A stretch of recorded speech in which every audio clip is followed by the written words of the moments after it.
What's going on, everyone? Welcome back to another episode of the Diary of a Top Producer. Today, we have ultra top producer Money Marcus Chan. You definitely recognize him. He is all over social media, teaching and helping AEs earn $250,000 to $500,000 plus a year and developing record-breaking sales skills. He's a sales coach and trainer for reps in all sorts of industries and has always been consistently producing results. 4x Salesforce top sales influencer, Wall Street Journal best-selling author. Marcus, man, we are super pumped to have you here on the show.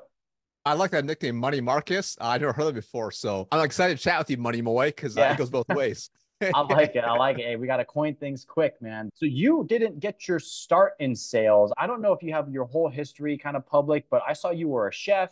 You rented out cars. We had a similar experience with enterprise. Tell me about that journey. Most people don't grow up with a salesman poster on their wall, like they do other stuff, accidentally find themselves in this field. So were you in that camp?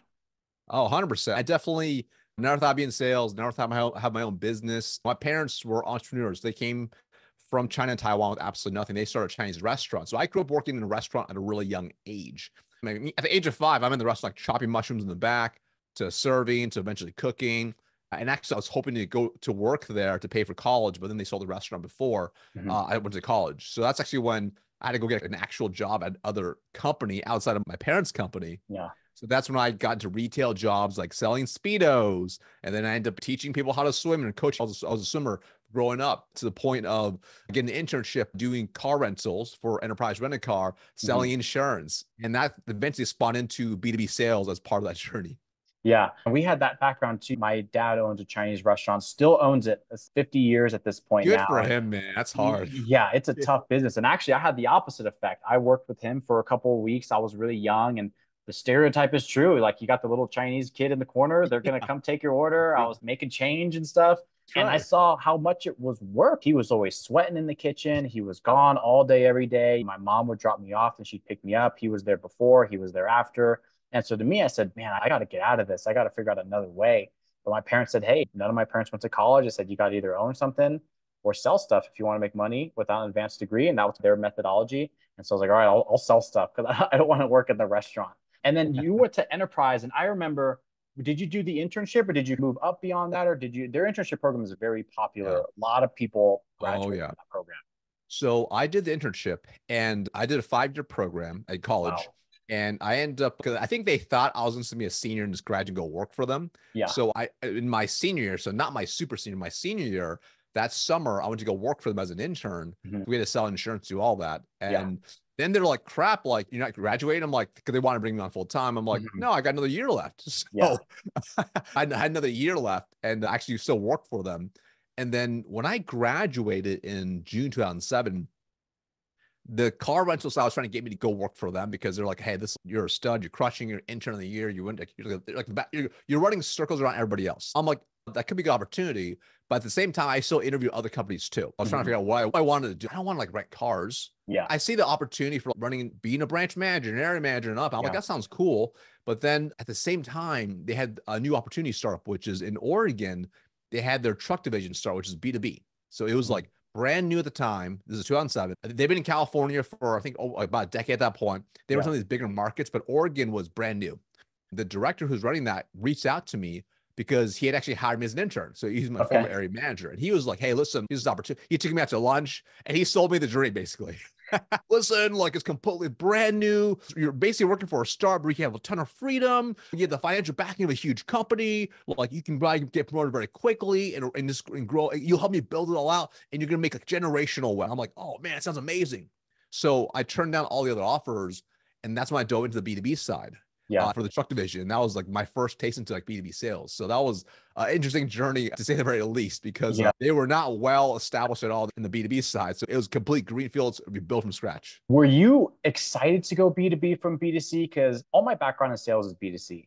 And so when I look at guys that are like the enterprise sellers and in the B2B space and in the tech field, I'm just like, so you cold call like CFOs all day? Like, how does that work? Like, that just blows my mind. So were you pretty excited about that opportunity? Or did you see it as, man, it goes so different from people coming in to rent a car, you're selling them insurance to, I got to Oh, go find who truckers or logistics facilitators. Like, it's just such a different world. So what was your state of mind in that kind of going through that switch? so It's interesting because how I've always thought, I didn't really think this is exactly what I'm going to do in terms of, okay, I'm going to have to call in CFOs or call in CEOs or logistics. I wasn't even thinking that. I'm thinking to myself, I see the potential upside. I'm like, okay. And I remember going to one of my buddies and I mapped out income trajectory of what I expect over the next 5 years.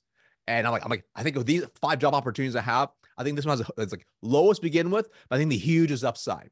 So I was more focused on the bigger picture of what I was basically get out of it from like skills and income and growth versus what I was actually going to do. The very first day, I remember there was no playbook on the truck side. The car rental they've been doing for so long, it was just lock and load, rinse and repeat. On the truck side, it was like it was different because they basically went and invested into starting 3 brand new branches from scratch. So they're already in the red, just like bleeding cash. Yeah. And they said, hey, put new people in, go. That's what it was. They gave me a manual written at corporate by people who'd never done the job before. And they said, you read this and go prospect. And I asked my boss, I'm like, okay, but like, what do I actually do? Go outside, go down the street, turn right, and just walk down and don't come back till you have 30 business cards in your hand. I'm like, okay, like just walk in the businesses? Like, yeah, just walk in the businesses. I'm like, and what do I say? Is figure it out. It's 2024 now, but business cards are still a pretty common thing back then. I didn't even have my own business card at that point. I had to use his business card and cross my name off. Cross his name off and go over there. So I went and did that. And I was like, I went out to 60 businesses and I got bashed in the entire time. Like at this point, the recession has started to already impact businesses already. So businesses are shutting down. So I was getting like kicked out and I didn't book any meetings and like didn't close a single deal by any shape or form. So I'm like, what the heck was that? I remember going back to the branch and I'm like, he's like, how'd it go? I'm like, I went to 60 places. Nothing happened. I'm like, what do I do tomorrow? He's like, same thing. So went back in, same thing. So anyways, it was really interesting because especially the first several months, I realized it was so different. Like having people walk into your office where you just had to sell them something versus you had to go find the right people to even sell to was completely different. The conversation was very different, way different objections. When you're selling to 1 or 2 people, a spouse and a spouse and just them, completely different. Because now I'm like, oh crap. Oh, I talked to 2 local person. Oh, there's also the CFO involved. Oh, there's COO. Oh, you also want to talk to the logistics manager as well. Oh, you want the CEO as well. It became way more complex, way more things to manage. And it was just like, I just was not used to any of that. I was used to like people coming in. I wrote up their contract. I walked around a car with them. I went into my pitch. I handled objections to close. That was it. And I closed, well, one of the highest, like I saw the highest insurance and upsell the full packages in anyone in the area because I'm like, I got a pretty good pitch down. I'm pretty good at handling objections. But then it was like to cold people, completely different. Yeah. How much in your experience are the top sellers in the B2B world great at prospecting versus great at project management versus great at multi-threading people versus all the skills that kind of create a good seller in the B2B space? How do you divide up those big chunks? Like, where do you see the most, like the ones that are just standout reps? Do you see that they excel in one of those areas, maybe beyond other people, or what do you think the opportunity is there? There's the unicorns. I'll talk about the unicorns. Unicorns are able to do the full cycle process. And it's interesting because especially in today's time, especially in tech sales, a lot of them separate the function. They have like BDRs and they have AEs. But the world that I came from 15 plus years ago, and for a lot of people who've been selling for over a decade, we all came from full cycle, which is like to become truly elite, you had to know how to fill the funnel up, move deals and close deals and be really consistent across the board and do all those things. In today's time, because of this, many of the functions are segmented or separated out. People that are like, maybe they start as the outbound function and then they get promoted to be an AE. And then they're like, oh, I don't do that anymore. But then what they don't realize is if they have BDRs feeding their funnel, the issue is if they have turnover in the BDR ranks, which is usually very high, or if they get promoted because they're good, it's not as consistent of lead flow for you. So being able to generate your own leads is really important, but it's a deal complexity too, because if you're selling a really complex deal, you have to be far more strategic in how you think. So I think one of the reasons that I was fortunate to be pretty successful in sales was I learned how to sell strategically, even when I was selling small deals, because I started to I would reverse engineer every part of the process. And what was really interesting was because of the way I ran the process, whether if it was only 2 decision makers or if it was 15, I could still show the sales cycle pretty drastically. So it was pretty interesting. I remember like I got to the point where the average rep closed maybe 2 deals per month. Okay. It was like average. It wasn't bad. This is SB at the time in that truck Sure. division. I was consistently closing 8 to 12 every month. My goodness. So my production was only 4 to 6x what the people were doing, because most of them would get stalled out by their sales cycle, where Mhm. I was far more effective in the process. So I shortened the sales cycle down and I moved people from paying to close much faster. Yeah. So it was just because I kept tweaking and improving my process, trying to make it better and better. But I was focusing on like the game of the tweaks, Yeah. like just like in sports, to enhance my conversions at every single level. But most people don't think that way. Yeah. Most of them are like, well, I'm not closing what I want. If I close 2 deals on average per month, let me just double my output and hopefully I Mhm. can double my result. But you get to the point you're just going to burn out and it doesn't make any Yeah. sense. Yeah. I played that, oh, I'll just double this game Yeah. for 2 years. And I hated my life because it Oh, works, yeah. right, to an extent, but it's a very short path. And that's the brute Right. force path. And Right. sometimes you got to be brute force. Like sometimes there's no way about it. You got to double Right. your production. You got to get after it. But when you're able to really optimize those systems, that's really what separates and creates that consistency I've found. Correct. So when you're optimizing that pipeline, like if people come in and say, oh my God, Marcus is doing 4 to 6x everybody else, I bet a lot of people say, what are you doing? And it's not that easy of an answer to give. But did you find that there was something that was like the 20% that got you the 80% there? If you had a rep that just comes and says, hey, Marcus, what's like the one thing that I should focus on right now Yeah. to hit you, like the numbers you're looking at? I want a 4 to 6x my peers too. Where are you usually diagnosing? Where do you usually see the most opportunity with the people you work with? So I like to make it very simple. In order to increase your results, there's 3 primary levers you can pull, right? Lever number 1, you double inputs, which leads to higher outputs, right? Which is like the activity game, right? Sure. Very low leverage. Number 2 is you improve your closing ratio and your conversion. So if you're closing at 20%, you get yourself to say 25, 30%. It's actually exponential impact Mhm. to your results. Okay. And then number 3 is your average deal size. Again, that's also exponential. So if your average deal size, say, is $20,000 and you get yourself, say, 25 or 30 or even greater, now suddenly it's exponential. And then, of course, there's many ways to improve all those components. But when you start thinking this way, it's like, I want to, say, double my results, quadruple my results. Yeah, I can do the activity game, which you get to a certain extent and it just stops working, or you get burnt out, or you just run out of time in the day. Or how can I focus on improving my conversions?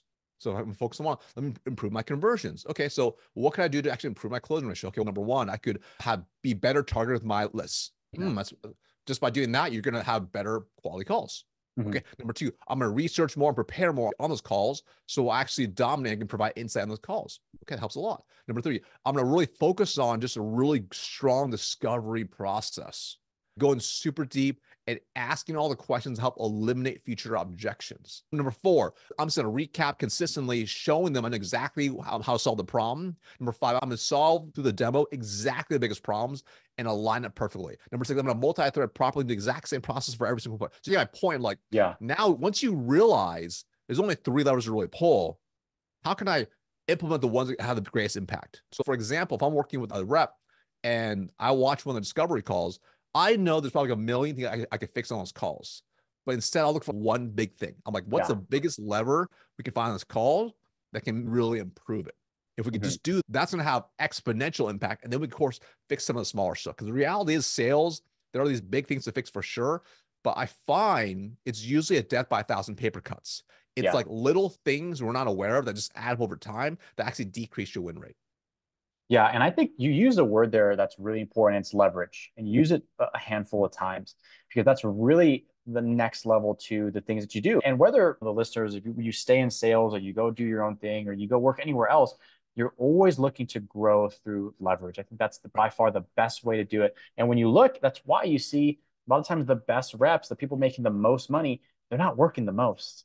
Like they're 100%. not pulling their hair out. It's actually the opposite. If you want to last in this game, an interesting side note about me is I actually started to lose my hair when I was playing the volume game. See, And I know people who can't I see me, but played I too have, long, looks like, so. yeah, yeah, I have a super thick head of hair. Like my grandpa is 95, has a full head of hair still. So I should not be going bald. I was 20 years old, but the stress of that is just crazy. And one thing too, I want to get your opinion on this is how big of a leverage point do you find the after close, being able to get referrals, being able to make sure that they're still getting taken care of by customer success, being able to turn that one, I closed Marcus into a near bound, hey, Marcus, this other person I saw you connect on LinkedIn, getting that intro. Do you look at that portion of the process as a highly leveraged portion too, or where do you see that coming in to help build people's book? So really good questions. I think it's important to understand how you view your role. I think a lot of people, they view the role in what's considered an I versus a T, right? And you're singularly good at one thing, which is like I'm taking from cold to close, boom, that's a key skill. You can be very successful doing that, right? I have found the most successful sales professionals or entrepreneurs have a T-shaped way of thinking, meaning, yes, they're really good at that singular sales ability, but they understand all the other departments from CS, ops, fulfillment, whatever the other departments are, and they understand it very well from a business perspective.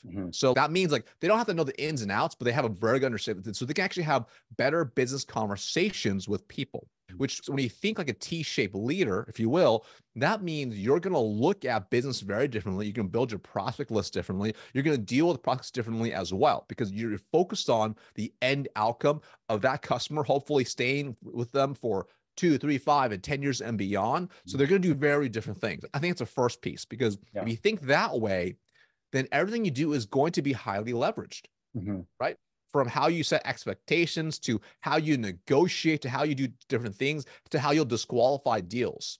So I shut as a front end, because when you think that way already, then as a byproduct, you probably actually are getting referrals even during the process. So even early on, like I would have amazing discovery called the prospect, not close them. It's gonna be a multi-stage process. It's gonna take months. I know it. And I'm asking for referrals. And most people are unwilling to do that. But I know, because I've done a good job providing insight and teaching them new things, they're going to be like, wow, this guy's actually of value. So it's much easier for me to say, hey, Justin, it's been really awesome meeting you. I'm looking forward to our discussion next week, in which we meet with XYZ other stakeholders. But one of my favorite things to do is meet with people just like you, smart, intelligent CEOs just like you, who see the value of our offering. So who do you know in your network that might like something similar? Such an easy conversation to ask and have if we done a good job in the early parts of the call. And the cool part is, even if we don't like get any referrals at that point, I can ask that at the next meeting, because they'll probably say, I can't think of anyone off the top of my head. No problem. Think about it, and let's talk a little more next week. Great. So now when we talk about the stakeholders next week, I can again bring it back. Hey, listen, I know you have time a little to think about, Justin. Like, who else do you know? I love it. I have to earn the right to do it. But if you do a good job, though, the most elite people look at the relationship as a long-term thing, right? And especially if you are a sales professional who has, let's call it the luxury of being able to hold onto your accounts to grow them after you close, because not everyone has a luxury. I'll be able to create mailbox money. And mailbox money is really common, obviously, in the real estate world, where the checks come in from the properties you don't have to think about. And from a sales perspective, your prospects can also create mailbox money for you. But it means doing the right things up front so they know and trust you, okay? And then you're still going to nurture and work with them, make sure they're happy and solve all the problems. So that way you can do future upsells. You can go into different divisions, departments, etc. But the key is you have to be nurturing it constantly. The mistake a lot of people make is they close a deal, great. And let's say they get to keep it in their book of business. So they're like, great, I'm going to call on them in a year from now, see how things are going. And they call on them a year from now, and there's all these problems. And now they're trying to upsell them. Now, oh, what happened? The problem was you actually weren't thinking from a T-shaped way of thinking. You weren't thinking long-term. Your time horizon was far too short. So I think if you think from a long-term time horizon and you have a T-shaped type of operator business mindset, you will sell more as a result. Yeah, that's really good. And I think asking for referrals is a bit of an art. It's a bit of timing. It's a bit of, like you said, earning the right to do. It's a bit of relentlessness and kind of having some character to yourself while you're doing it. And also knowing when the best times to ask are. Of course, for us, whenever we deliver an amazing distribution to our investors, like it's referrals on right away. We had a deal we ended up doing 4 times the distribution than we initially projected. Every single person, it was like there were referral calls back to back. So just understanding too, when people are in that heightened state of validating their decisions and in a mindset to really brag about what they've achieved and being able to position yourself right there too. So a lot of leverage points, man. Marcus, you are such a smart guy. Anybody who even just follows you or just watches what you do and knows that you are ultra capable in teaching a lot of these concepts. But I want to know about you when you're not selling and when you're not coaching people. What kind of things are keeping you up at night? What kind of things are you doing and filling your time with? I don't know what keeps me up. I go sleep at the same time every night.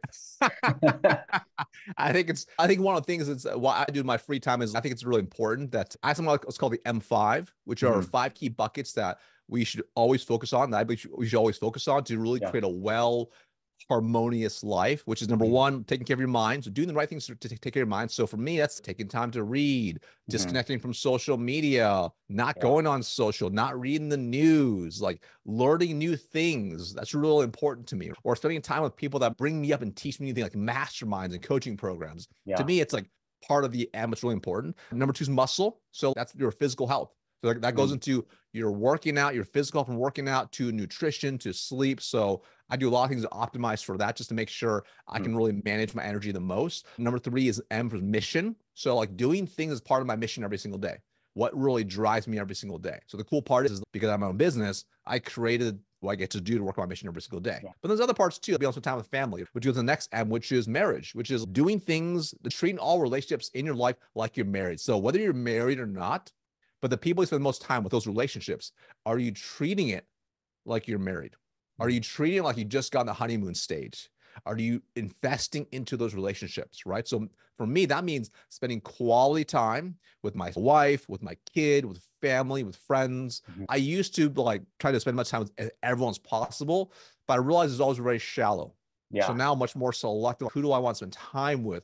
Who gives me energy? Who provides a mutually beneficial relationship as part of it? So doing things like that is really important to me. So that could be dinner parties with friends. It could be like just getting a coffee with a friend I haven't seen in a long time. Sometimes with my, let's call my virtual friends, right? My buddies who are all remote and run businesses like me, is just getting on a Zoom and just jamming out and brainstorming. Like that fills my bucket. And the last M is money. Is like doing things to make sure the money's always dialed, that we're making money, we're turning a profit, we're making returns on things, and just being smart with money. So if I do those 5 things every single day consistently, depending on whatever task is going to be, I'm gonna do pretty good. I'm gonna sleep pretty good at night. Yeah, I like it. And it's really like calendar audits are big for those. And I tend to do those with myself every week or so, just make sure that I'm aligned with what I've told myself the season of my life is focused on for that year or that quarter, whatever it may be. But man, Marcus, I love the conversation that we're having. For people who want to learn more about you, get in touch with you, learn about what you do, what's the best way for them to do that? And who is maybe the best type of person who should get in touch? Awesome. Great. So we're super easy to find me. You can find me on LinkedIn, look up Marcus Chan. You can find me on YouTube or go to my website, venleyconsulting.com. So typically, if on the B2C side, if you will, so for my individual rep program, it's usually a B2B sales professional who's hungry, gung-ho, driven. They want to invest in themselves. They want to become a top rep. They want to become the best version of themselves. They want to 2, 3, 4, 5, 10x their income. They want to build generational wealth. They're hungry and they want more. Those are perfect type of people to work for that program. And then on my B2B side of the business, where we work with teams. So these are teams who are their leaders, their CEOs are like, I want to make my team super skilled, recession resistant, and absolutely a dominant nature out there to be at the competition. So as long as you understand that and you're willing to invest in your team, those are 2 great people to connect with. Perfect. Listen, we're going to put those resources in the show notes. And of course, if you're not connected with Marcus on LinkedIn, you got to follow him. His content is fantastic. So Marcus, man, thanks so much for coming on the show. Thanks for having me on, Justin. Appreciate it.